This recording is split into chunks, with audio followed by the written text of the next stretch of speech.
Hey everybody, and welcome back to another episode with Hockey Discussions Live.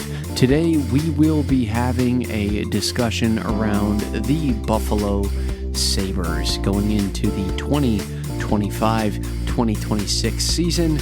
The Sabres are looking to end the playoff drought that has now spanned well over, I believe, 14 years.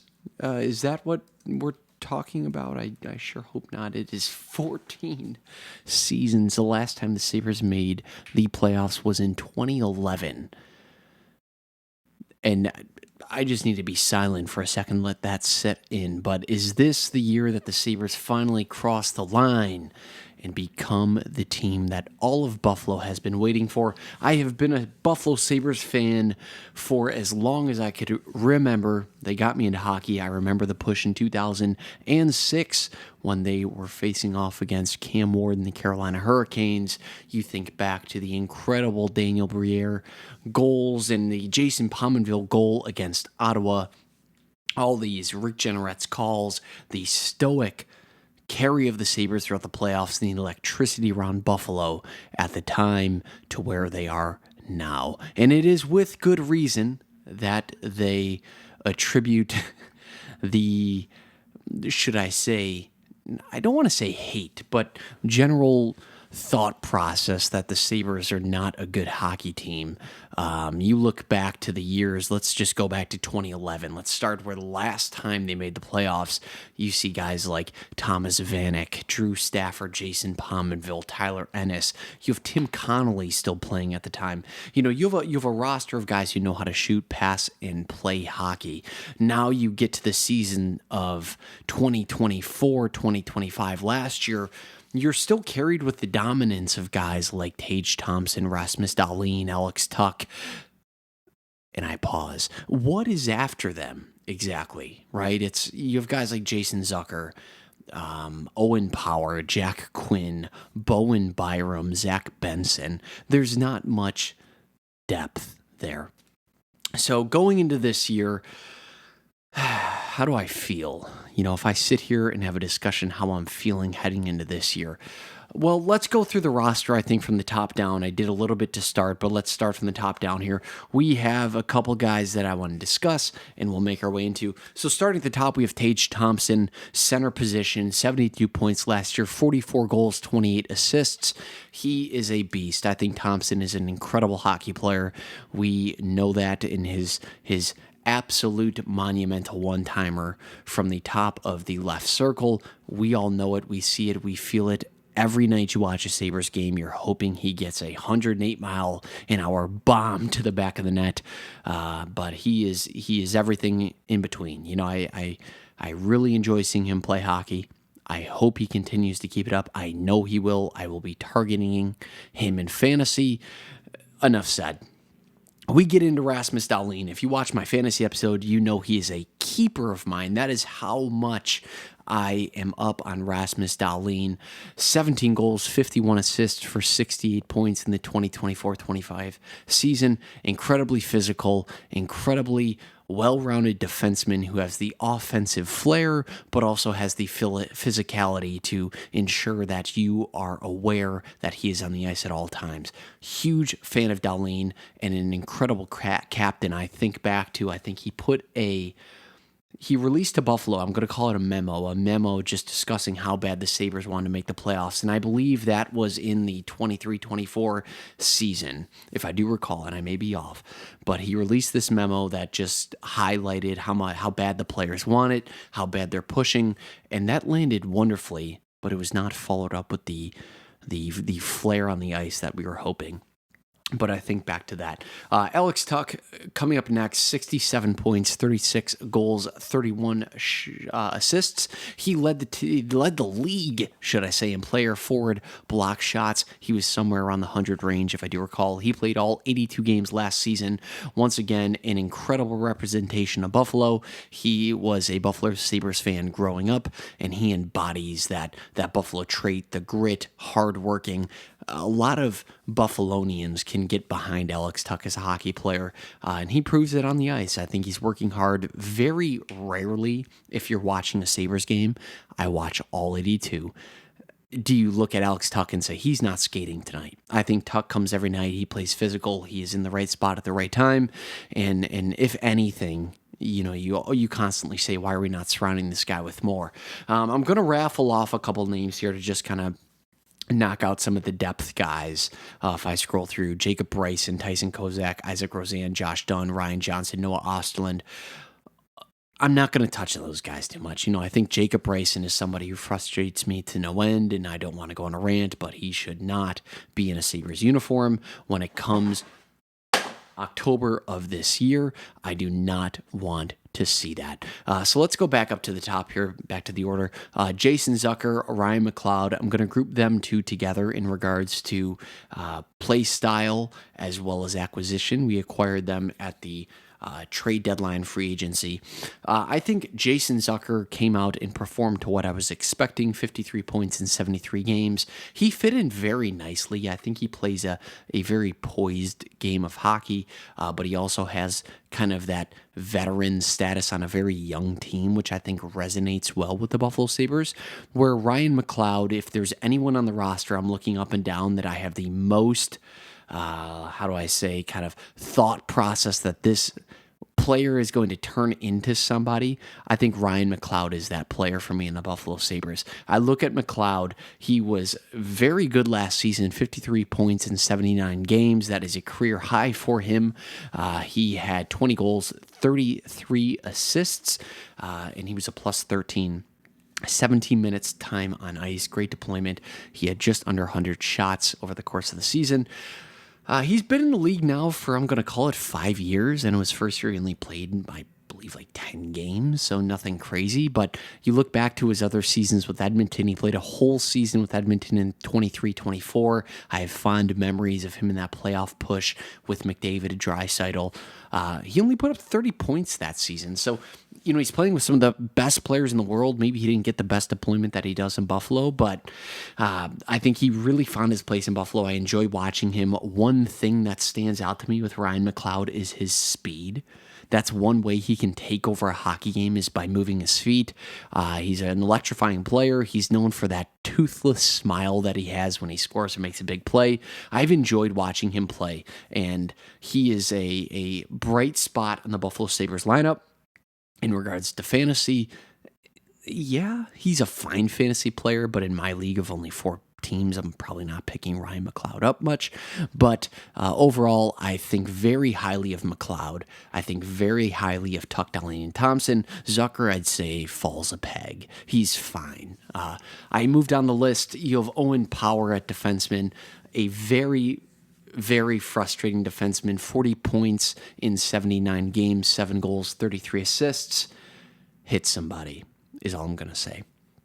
Owen Power, I've watched him now for, what's it been? It has been just about four seasons I've watched Owen Power. 3 full seasons, 1 partial season of only 8 games. I shouldn't even say a partial. But I'm frustrated when I watch him play. He is a big body standing at 6'6", 226, that I just want him to start using that frame more. He has the offensive chops. He's putting up 25, 30 plus assists a year, which is fine, but he needs to embrace that physicality aspect, because I think that'll open him up to a new layer. Now, am I saying he has to Scott Stevens everybody? Not at all. But he needs to box out more. He needs to have that physical presence, get in the face, have a couple scraps throughout the year. You don't have to fight Olivier, but you have to fight somebody to just let them know you have a pulse out there at defense. I think that's going to really pay off for the Sabres. His shooting percentage is poor. Obviously, as a defenseman, he's taking all right shots at 139 shots throughout the year. He's putting the puck on net. He had some power play deployment. I think he had around 7 power play points last year. So it's fine. It's going, but Power needs to take a massive step this year, I think. He was a finalist for the Calder. and he kind of fell off. He needs to take a big step this year. I think he needs to earn the league's respect, the team's respect, and the city's respect heading into this year, and I'd like to see a little bit more out of him. Jack Quinn, 39 points in 74 games, 15 goals, 24 assists. He needs a massive step as well. I think he needs to insert himself as a 30-plus goal scorer that we are anticipating him to be. He needs to take a step up now that Dylan Cousins is no longer on the team. I put him in that same bracket of Cousins and Quinn. I want to see him really evolve into that player, and he should get some pretty good deployment this year. Bowen Byram, he recently signed with the Sabres for 2 more years. It'll walk him up to free agency. He had 38 points in 82 games, 7 goals, 31 assists. I've enjoyed Byram. I was happy when we made the trade Middlestat for Byram. I thought very highly of Bowen Byram. I still do today. I like him as a defenseman. He's a bit more mobile, which I enjoy. I like the pairing of him and Dahlin. However, I wish that we could diversify them, break them up a little bit, and do a line 1, line 2 pairing, but we stack them and it's all right. It works. But I think they both bring that offensive powerhouse. Byram, I think of him as a very good transitional defenseman. I'm not expecting him to lay the boom like a 6'6" in power, but I'm expecting him to skate the puck, open up the ice for some of our other players to make those plays.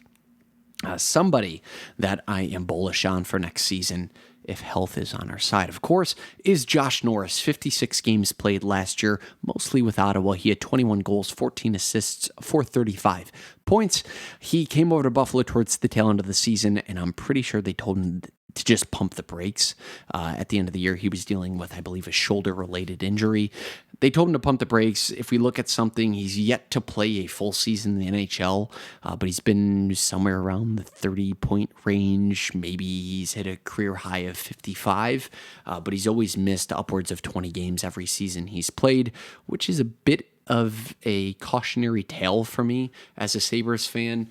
But I think if we get him healthy and give him the proper deployment, hopefully on power play 1, I think he's going to resonate well with the Thompsons and Dahlins of the world and the Tucks of the world. And I'm expecting him, hopefully, to, if he plays a full season, to get somewhere close to the 60-point range. But I'm not going to hold my breath. But I'm bullish of him if he can get that proper deployment. Let's skip ahead to some other acquisitions. Let's talk about Michael Kesselring and Josh Doan. Kesselring played a full season of 82 games last year, 29.7 goals, 22 assists. I like Kesselring. He's a big right-handed defenseman we can put up there to bring that physical presence. Now, will he be hammering guys and getting in fights every night? No. But will he have that intimidation factor where I will fight if I have to? Yes, he does. He likes to shoot the puck from everything I've watched, so I'm excited for that. I think he'll create a lot of chances for our 3rd and 4th lines, and I think Kesselring will bring a much-needed lift to the Sabres defensive core. That transitions me to Josh Doan. 51 games played, 7 goals, 12 assists, 19 points. Josh Doan, obviously the son of Arizona Coyotes All-Star Shane Doan. It is his first season, I'm going to call it, last year with Utah. 51 games played. He played 11 games for Arizona in 23-24, and he was 2 points shy of a point of a game when he played for Arizona, so that's pretty good. Josh Doan, I'm expecting, is going to be a Buffalo favorite. If I had to put my chips on somebody, him and McLeod are up there. Josh Doan, I think, brings a very physical, kind of tuck-ish play style. He's gritty, he gets in the corners, he drives the net, he plays hard, and I think that lands very well in Buffalo typically. So I'm hoping that he comes in, gets great deployment, plays with maybe like the Jordan Greenway on his opposite wing on the left side, and maybe you put Peyton Krebs in the middle, and that's your line 3 or 4. Like that kind of deployment where you got a scrappy line, guys who work hard for the puck. I like that deployment for Josh Doan. I go down the list. I might skip a couple guys in the video because I'm not going to touch on everybody, these lower level guys, but I do want to talk about Matthias Samuelsson. He's at the end of the rope for me. I think I don't need to see 82 games played for Matthias Samuelsson. We picked up Connor Timmins. I'd like to see his deployment a bit more, but Samuelsson has done nothing to impress me. He doesn't play very good defense at all. He doesn't really rack up any points. He had 14 in 62 games last year. He does not bring a physical presence. He's 6'4", 227, but I would guess did not have over 50 hits last year. I don't have the stats in front of me, but he was not very physical. He was a +3 last year, but doesn't mean much to me. When he's on the ice, I don't see much, right? And I just said last year I needed a big step from him. He had a assistant captain level last year, but I didn't see anything. The fondest memory when I close my eyes, think Matthias Samuelsson, hockey player. You witness his non-response to when Tage Thompson was leveled last year against the Devils. Samuelsson saw it and did nothing. Absolutely nothing. And that will stick with me, unfortunately, until Samuelsson is no longer a Buffalo Sabre and potentially wins a cup somewhere. But I've kind of had enough of Matthias Samuelsson. I don't need to see him every night. Last players I'll touch on here is at the end of the lineup, Ukko-Pekka Luukkonen. We picked up Alex Lyon. We have Devin Levi. We just signed again to a contract to play for the Rochester Americans. Ukko-Pekka Luukkonen, I'm fine with. He put up a 3.2 goals against average, .887 save percentage, which is not great. He kind of split season, 24 wins, 24 losses, and 55 starts. He's fine. I think Alex Lyon has a potential to be a 1A, 1B pairing this year. Lyon, I enjoyed watching in Detroit. I think he has a really good personality and outlook on the team, which typically resonates in pretty good games played. But we'll see how Lyon does. The goaltending situation is fine. It's a C, maybe a B minus. We have a lot more issues to deal with before we get into goaltending. Devin Levi and Bolashan in Rochester, he may develop into somebody. It was very fun to watch him when he first entered the league, and I'm hoping he can keep it up. Now let's talk line deployment. I'm going to keep this very high level. I'm using dailyfaceoff.com to kind of instate what we think opening lineup may look like. I do not agree with any of these takes, but I will talk through it. Line 1 being Zach Benson, Jiri Kulich, and Tage Thompson. No, I don't like it at all. There's no world where Zach Benson should be a line 1, left wing 1 deployment. I have not seen anything that has put him there. He skates, he plays hard, but he's just a smaller forward that I'm just not seeing the deployment as I'd like to see and not seeing the output I'd like to see. Jiri Kulich, I think, I said Kulich. Jiri Kulich, I think, has a bit more to prove before you stick him on line 1. I'd like to see him on line 3, maybe probably 3 with power play deployment this season and then make his way up to line 1, but I understand we're a bit strapped. I don't see a world where Josh Norris doesn't play line 1 with the money we're paying him and if he can stay healthy. Tage Thompson, obviously wonderful right wing deployment. I'm completely fine with that. If not, slide him to center or left wing, wherever he seems fit. Outside of that, line 2, you have Josh Norris, Jason Zucker, and Alex Tuch. Alex Tuch is great on line 2. I'd love to see him play with Thompson if I can. He had his best season when he had the deployment, but I don't know if he will. Josh Norris in center and Jason Zucker on the wing. Like I said, Norris I'd love to see on line 1. Zucker I'm fine on line 2, but if I had to change him and Benson, I would for that more veteran presence. Line 3 I'm a huge fan of. There would just be one change I would, and I'll let you know what that is. But line 3 I think will be very good this year. We have Ryan McLeod centering Josh Doan and Jack Quinn. Like I said, McLeod and Doan are both my chip players this year. I think they're going to turn into something very big now or in the near future. Jack Quinn needs a huge season. Might as well put him with 2 guys, but it's a pretty young line. So maybe I'd slot Jordan Greenway in there if he's comfortable playing the right wing. But on our 4th line, we have Peyton Krebs, Jordan Greenway, and hard skating Justin Danforth, who I've not watched much of, but I've heard good things. We moved to defensemen. We have Bowen Byram and Rasmus Dahlin. Great pairing. I'd love to break them up if I could, but I understand the deployment. Pairing 2, I'm kind of optimistic for. Owen Power and Michael Kesselring. I'm hoping Kesselring can rub off some of his physicality onto Owen Power and help him develop into a larger framed defenseman, because that could be a lethal pair. And then pair 3, we have Matthias Samuelsson and Connor Timmins. Fine. Unless Samuelsson makes a huge step, I don't love that pairing. I'd still love if we can potentially make use of his contract and buy him out, but I understand the implications with that, and it may be a bit more difficult. I'm going to pause in the power play and power play penalty kill units. We'll get into those as the season approaches, but I'll round out with goalies. We have Ukko-Pekka Luukkonen and Alex Lyon. So that is the Buffalo Sabres. We discussed a bit of my early thoughts on them heading into the 2025-2026 season. I will do another deep dive on the Buffalo Sabres as we near, but I wanted to let out my initial thoughts, and we'll see if they turn into anything. Everybody, thank you so much for listening, and take care.